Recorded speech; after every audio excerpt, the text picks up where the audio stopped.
muwaadinkani Soomaaliyeed ayaa meedkiisa laga helay meel wado dhinaceeda oo ku taala xaafadda Randambush ee magaalada Cape Town wadankani Koonfur Afrika.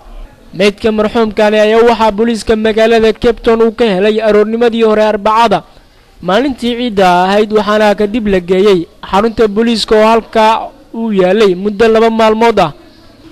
booliiska ayaa sawirka ninkani Soomaaliga ah waxay soo gaarsiiyeen xarunta ururka suxufiyiinta Soomaaliyeed ee wadankani Koonfur Afrika halka iyagana ay ka sii wareejiyeen jaaliyadda Soomaalida gobolkani Western Cape waxaana kadib sawirkiisa lagu dhejiyay goobaha isugu yimaadaan Soomaalida si loo helo cid taqaana muuqaalka marxuumkani Soomaaliga ah ee la dilay.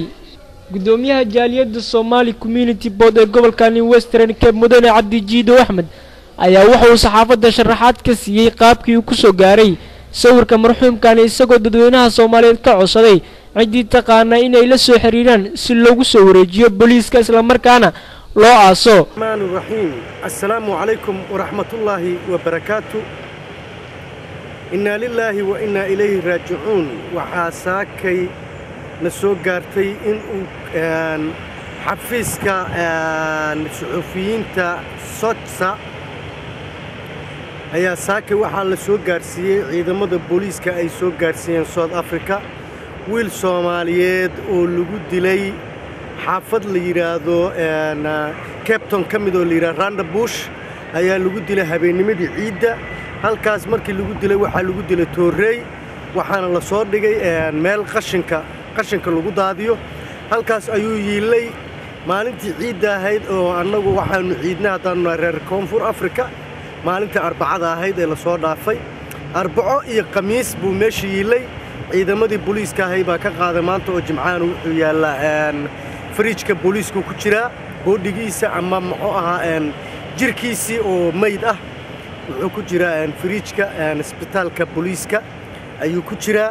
waxay yiraahdeen ninkaas oo magac laaway ah oo wax sharciya aan wadan laakiin ah nin Soomaali ah haddii aad garanaysaan dadka ha la weydiiyo oo dadka u bandhiga si yani nalagugu yimaado.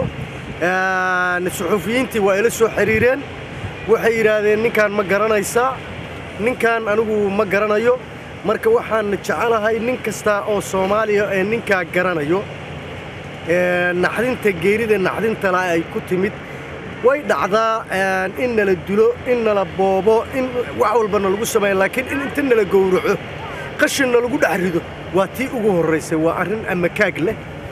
marka cid allaale cidii ninka garanayso hala soo xiriirto TV-ga Koonfur Afrika suxufiyiinta Koonfur Afrika TV-ga la soo xiriirto cid allaale cidii garanayso.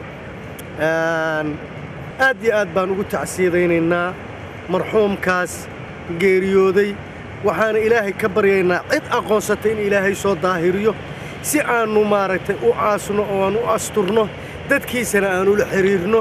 waa kan jaaliyadahan waxaan karantoon u duceynayaa maanta waa maalin ciid in kastoo ciidu ay Arbacadu ahayd waxaan u duceynayaa wax allaale wixii ku dhintay South Africa in Ilaahay jannada ka waraabiyo wixii ku dhaawacmana Ilaahay inuu caafiyo wixii dhac loogu geystana beddelkeeda khayr badan oo aan ka la'aan in Ilaahay u soo geliyo dhammaan ummadda Soomaaliyeed meel kasta ay joogaan oo adduunka dacaladiisa ah waxaan u rajaynayaa cimri dheer cibaado suuban iyo wiilkani Soomaaliga ayaa meedkiisa la soo dhigay halka iyadoo lagu dilay goobo kale sida uu wargeyska The Sun u sheegay sargaal ka tirsan booliiska waxaana dilka wiilkani loo adeegsaday tooro isla markaana meelo badan oo jirkiisa looga dhuftay sida jirkiisa ka muuqata. ilaa iminka ma jirto cid aqoonsatay marxuumkani Soomaaliyeed ee meedkiisa saaka la soo gaarsiiyay xarunta ururka suxufiyiinta Soomaaliyeed ee wadankani Koonfur Afrika marka magacooda la soo gaabiyo loo yaqaan Sotsa